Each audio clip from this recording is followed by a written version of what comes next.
Hey, my name's Zach, and I wanted to show you how to trace or select certain items in Photoshop. So I'm over here in Photoshop, and I have an item here that I want to pull from this background. All I have to do is go to either my Quick Selection tool or my Magic Wand tool.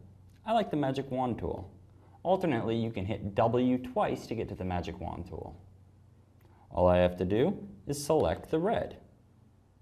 Now I can hit Control X to remove it, or I can use the Move tool and move it around. Let's say I want to make it like that. I can hit Control D to deselect, and now I've just traced and selected an item. My name's Zach, and I just showed you how to select certain items in Photoshop. Thanks for watching.